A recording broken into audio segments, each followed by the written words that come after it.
Hi, guys. I'll take any questions you got. We'll open up far right here, Austin.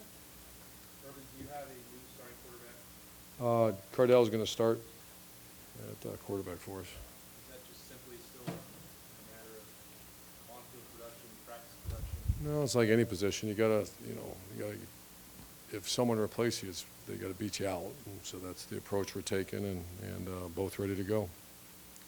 I've heard, I get asked questions and like, is that a process or is that someone has to beat someone out?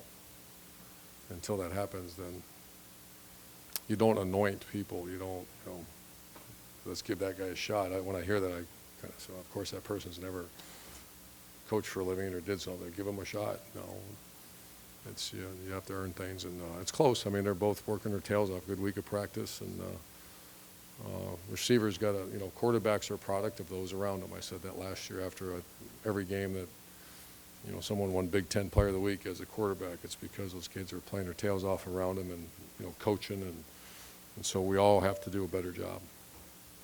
Second row left, Lori.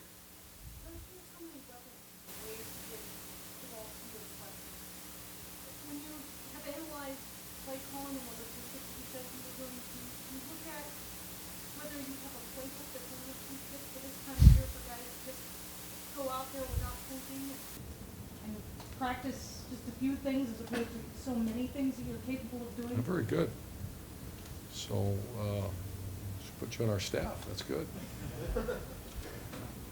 That's all somewhat true. I mean, that's very good. Those are things that we all look at constantly. We do have a lot of people that I'm anxious to get the ball in their hands, and sometimes that disrupts the flow of things. And the comment about the playbook, those are all things we looked at. And I hope to have a much better plan Saturday. Far left, Matt.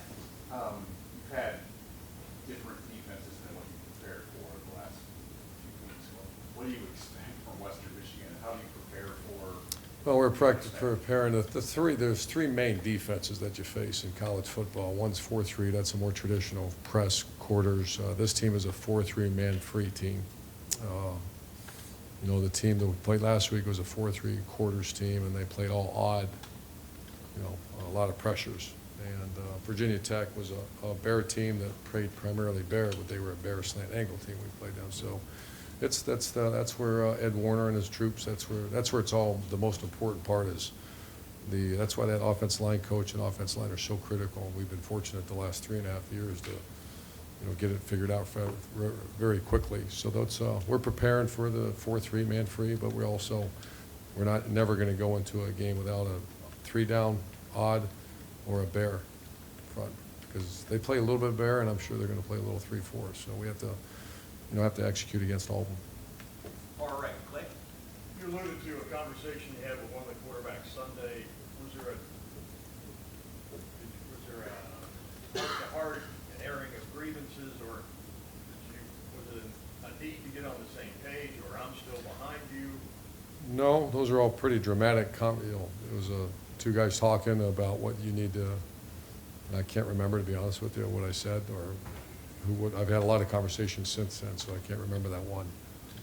But great people, very successful quarterbacks that were just trying to get everybody on the same page and going.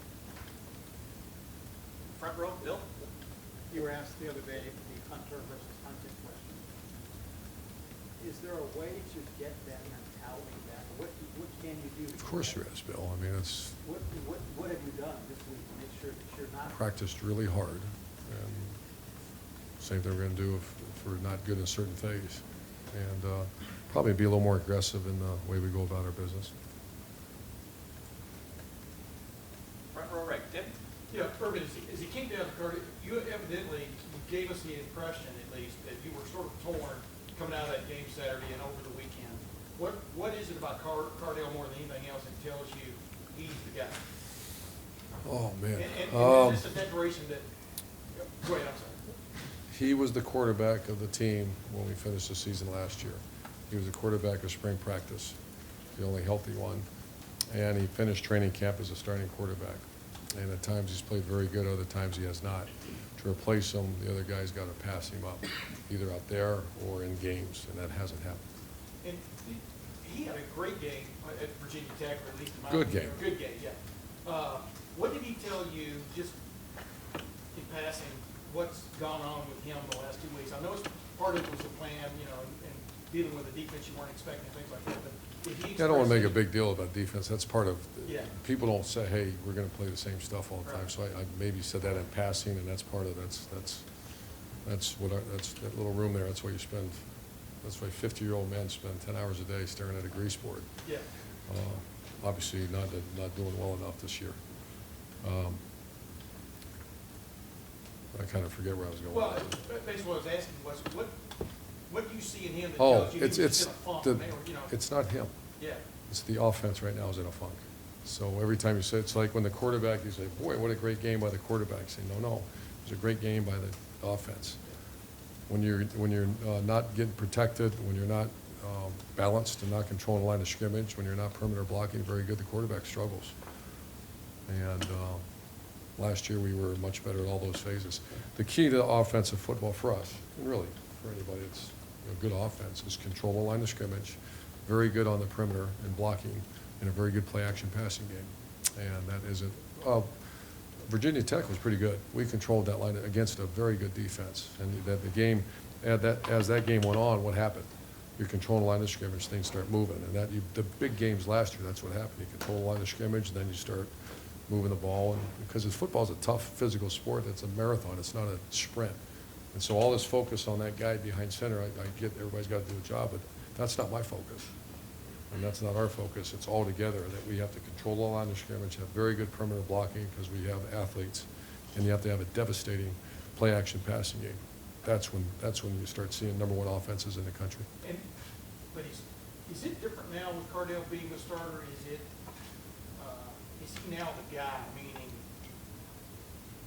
Yes, Chuck, you touched on looking over your shoulder. he is the guy, Yeah, unless he doesn't perform well. So, yeah. Second row middle, Blake. Coach, on the other side of the ball, it seems like there we go.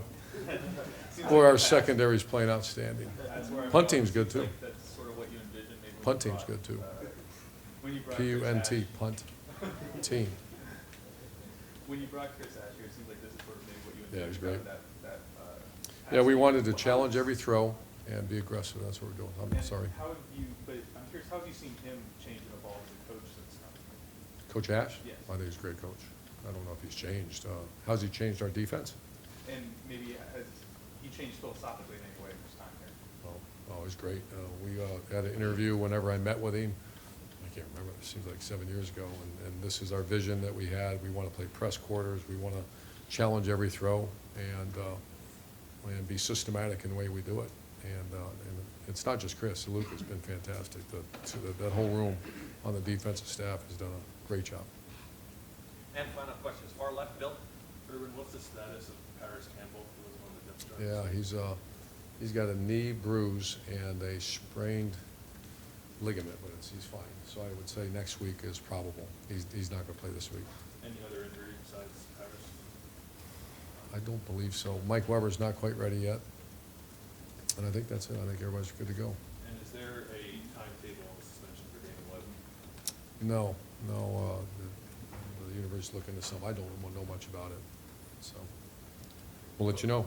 Thanks, guys. Thank you, Coach.